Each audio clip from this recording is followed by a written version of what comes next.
Hello, DCTV production volunteers, especially those of you who are interested in being camera operators on our segments.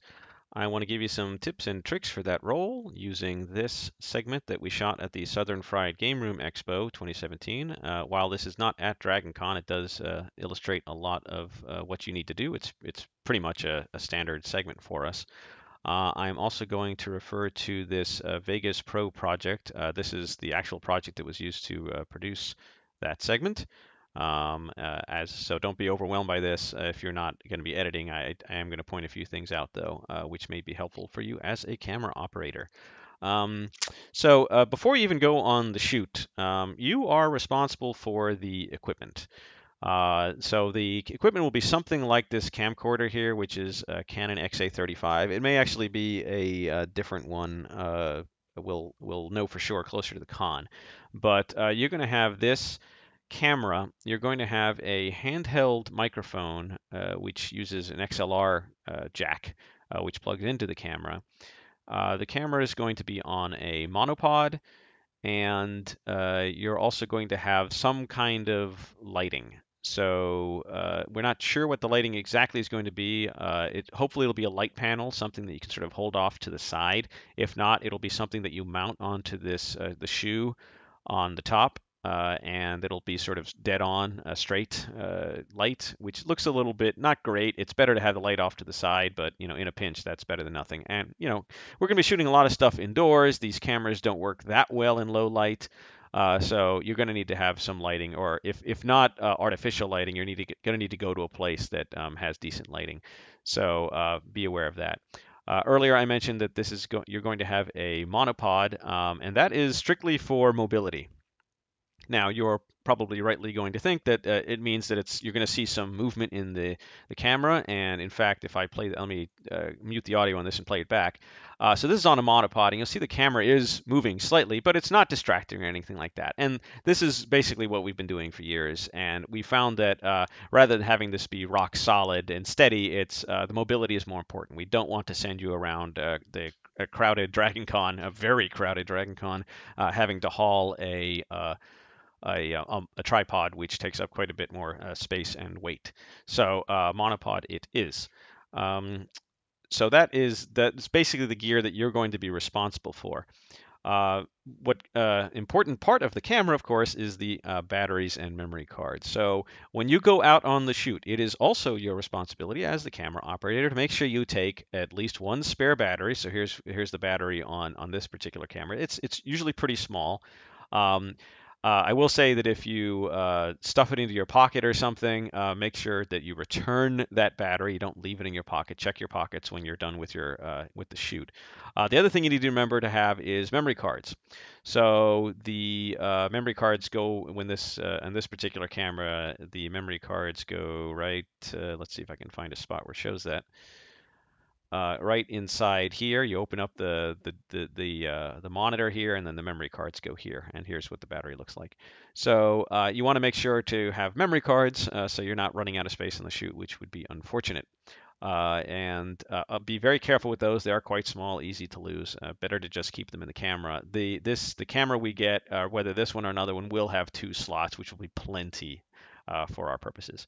Of course, not don't just bring the battery and the memory cards. Make sure that the battery is charged, and make sure that the memory card has space on it. I guess I'll mention this now. At the end of the shoot, again, you'll return the battery. Ideally, you'll stick it in the charger, which will be in the room, and then you have to make sure to give the memory card to the producer so that they can offload the footage and start editing.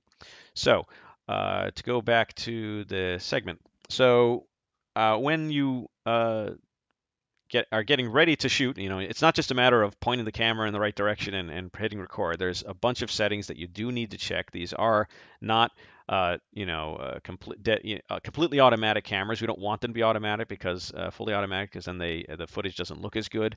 So you will have some control over it.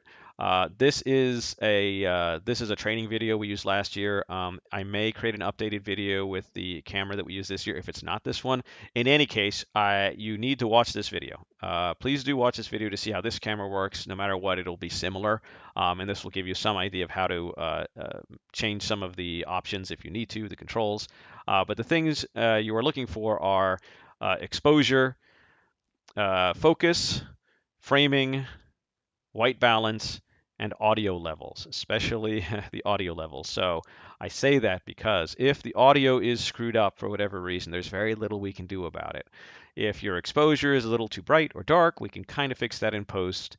Actually, focus is also a major issue. If it's way out of if it's a little out of focus, it's not that bad. But if it's way out of focus, then we got a problem. Obviously, the framing. Sometimes, if it's too wide, we can crop it. Obviously, if it's too narrow, we can't do anything about that. White balance we can generally fix, but again, it's better to get this all set in camera.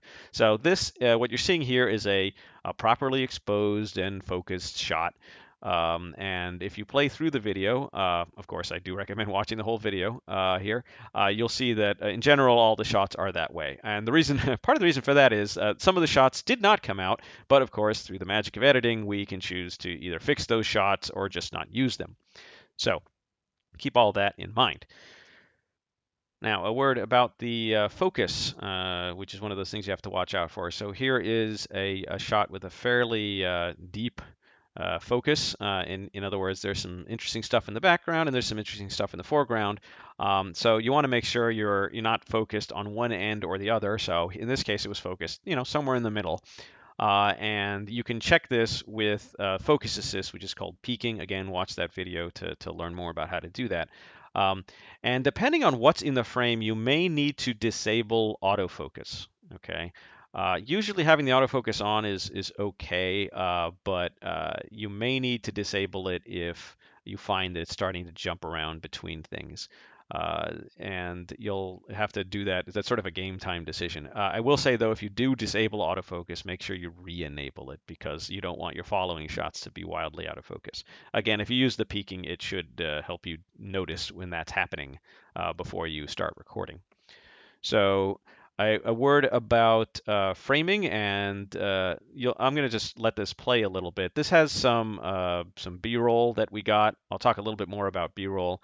I'll switch over to one of the actually I'll do here at the beginning. There's this montage, which is what we do. We use B-roll a lot for montage. See, there's a zooming out here. There's a walking with the monopod in one hand. The nice thing, I should say, one nice thing about the monopod is that's how this shot was achieved. We wanted to get a wide shot, but at sort of higher up, and so this is me literally holding the monopod. And sort of pointing it down, and it's still, even though I'm holding it, with two hands, it's still a little bit. It's going to be a little unsteady, but I think it came out pretty well. So anyway, to play through this B-roll, this gives you some idea of the kinds of shots that we're looking for in terms of framing and motion for B-roll.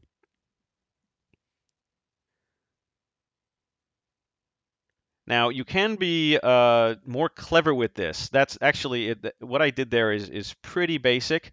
I would direct you to this other video that we shared on Slack, which is this montage that was done by somebody else. I don't exactly know who, but it's something that the con is going to use for promotion. It's a quick 30-second thing. It doesn't even have audio.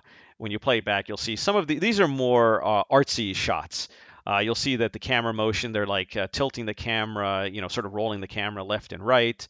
And feel free to do that as appropriate for B-roll. I think some of these are also slow motion shots. We're not really going to do that. Here's a sped up shot. This gives you some idea of some of the more artsy or clever things you can do. But you don't have to do that. But if you had B-roll that did this would be fine. Don't make it, don't jerk the camera around too much. But if you want to do something a little more interesting like that, feel free. But oftentimes you're kind of rushed, and you don't necessarily think to do the clever stuff, and even getting basic stuff is fine too.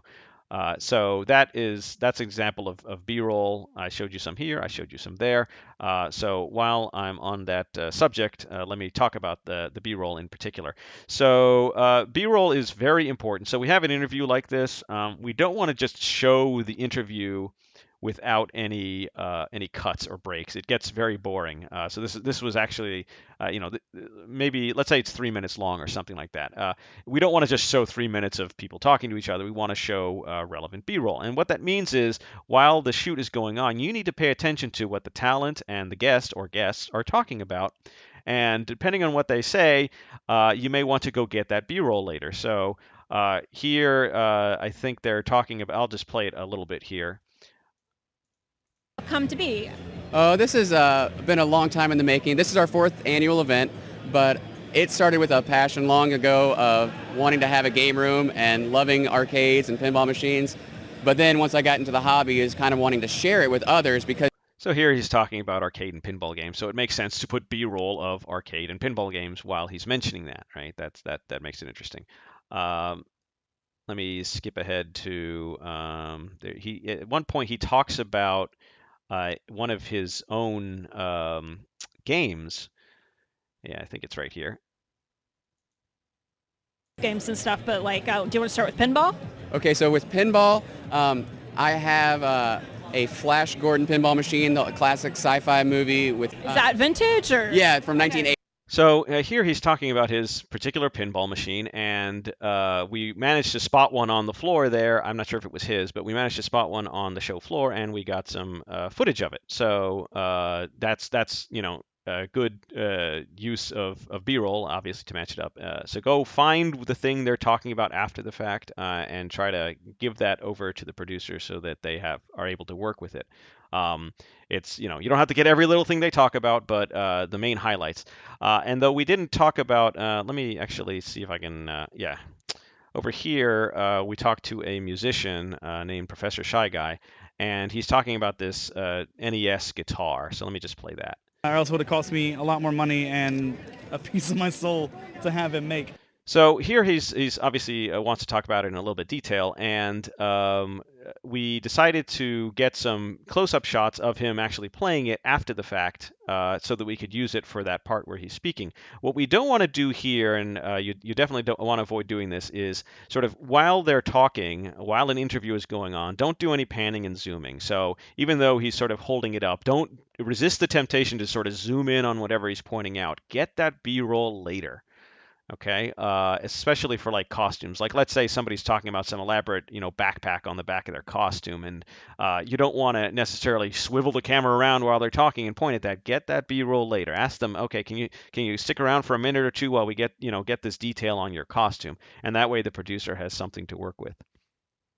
And it's not just for the interviews. We also like to have B-roll for these montages that are pretty popular. So I'm going to play through that here. So this is just that interview is over, and we're now going to transition to the exit clip where Holly just sort of signs off. And so we got some B-roll of the main game room, and I think we also got some of the playing board games. And they also, here's a costume contest. And so we just made a montage out of that with some sort of upbeat music. And that is the other thing we really use B-roll for. Now, I should say that if you are one thing about about covering costume contests, if you are covering a costume contest, it would be nice to get footage of the winners because you want to use that as the winners on stage, so you can use that as B-roll when you interview them afterwards. The problem is the interview is after. So you don't know in advance who the winners are going to be. So my advice for that is don't try to capture every single contest participant on stage. That would kind of be too much. But if you see something, walk on stage that's particularly impressive, there's a good chance that they might be the winner. So try to capture the really impressive costumes. Try to do that actually from different angles, and by that I mean don't always get the shots from like the right side of the stage or the left side of the stage. Just maybe do some on the left, some in the middle, some on the right. Don't block the view from the audience. Don't stand in front of between the stage and the audience. But try to make that interesting. And if you don't capture them, that's okay, because what you can do is capture the awards being given out at the end. So that you definitely want to do. If you're covering a costume contest, that's sort of what this particular shot is from. These are the winners. They all lined up. This may have been, I forget if this was before or after the awards were actually given out, but we got a panning shot sort of the winners. So at least you get some footage of the winners that you're going to end up talking to later. So please remember to do that. Now, I mentioned earlier about getting too much. Probably the most important thing as a camera operator from besides the technical stuff in terms of actually shooting and getting good content is almost is the issue is getting too much content. So what has to happen with these clips that you're shooting, you're gonna have some long interviews and you're gonna have some short clips, is the producer's gonna have to go through all that afterwards, and it's they're gonna have to sit in front of that computer in Linux for hours editing this thing, and you want to make their job as easy as possible. So my advice to you is very simply, keep it short. So if you're getting clips for B-roll, the clips usually should be like 10 seconds or less. We don't want hours and hours of footage. The interviews need to be as long as the interviews are, and the talent should try to keep that relatively short. But for the clips, the B-roll clips, try to keep them short. And I would say, I'm going to bring up the list of footage for this thing. So here's all the files. I think some were deleted that didn't work out, but here we have. Let's find out. Actually, this is 159. This is a bit on the long side. I would say that you want. Actually, this ended up being a longer segment because we were covering an entire con, the entire Game Room Expo. We ended up shooting more footage, and it ended up being like a 6.5 minute segment. So there's going to be more footage here. But for a typical segment at Dragon Con, we want to keep it under about 100 total clips, right? So that's B-roll and that's the interviews. And I've sorted these by length to give you an idea of what goes on. So these really long ones here are clearly the interviews. This was an 11-minute interview, which of course has to be cut down. We generally don't want them to be that long.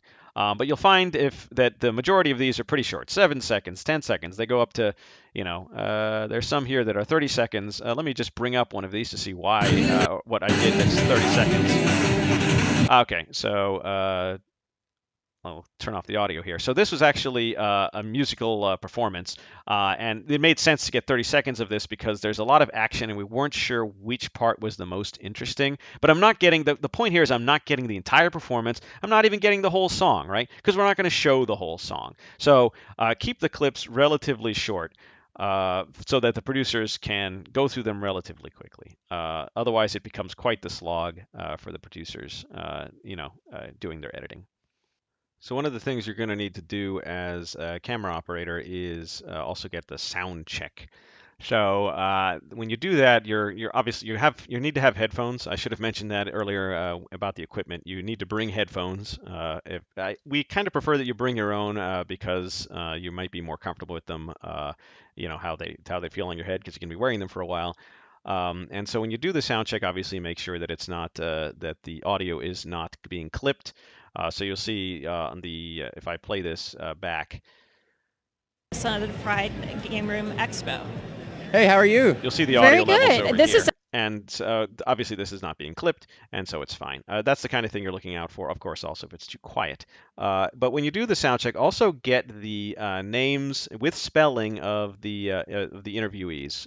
So here we want to know exactly how it's spelled, especially if it's if there's a bunch of contest winners, if it's a group. We're not necessarily going to be able to get that information easily afterwards. So this guy's the organizer of the event. We could get it later, I suppose, but try to get that information with the sound check so the producer can then get that name and spelling and make these lower thirds. As far as sound for B-roll, so you'll notice that we have obviously there will be sound for the B-roll, but we generally don't use it. It's not that important for B-roll. I think for this particular segment, maybe I use it in a couple of places, but the B-roll is usually overlaid with music, or you're having an interview going on, so it doesn't make sense to have that audio. Or if you do have the audio, it's very quiet. So don't worry too much about the audio for the B-roll. It is very important though for the interviews that you get that audio right. And one more thing I wanted to talk about was framing, especially for interviews here. So for example, the headroom here is about what it should be. Leave a little bit of space above the speakers, but not too much. Um, you'll notice here it's a little bit more challenging because Preston is quite a bit taller than Holly, but put the minimal headroom on the taller person, and the rest will just have to work itself out. In terms of how close do you want it for if it's a one-on-one interview, something like this is fine. If it's somebody who's wearing, if obviously it's a group, you need to gonna need to go wider, or if they're wearing costumes, and especially if it's for a costume contest, you're gonna want to go wider. For the background, here we just decided to choose two different backgrounds. Here's a wide, sort of a wider shot, or of this atrium where they were playing board games. And here we actually found one of these the backgrounds they had set up with the logo of the convention. So you can feel free to mix it up. Just make sure it's not too distracting. I think both of these kind of worked out. In terms of letting you focus on the speakers while also making it very clear that you're not just in a hall somewhere. Now, of course, if you can't find an interesting background, especially if you need a quieter place, if it's really noisy and you need to find a quiet place and it's not that interesting, that's fine. I would say be careful with the lighting of the background. Make sure it's not too light or too dark. We have had issues with that before. So that's about it. If you have any other questions or comments about being a camera operator, look me up on Slack, and thanks for watching.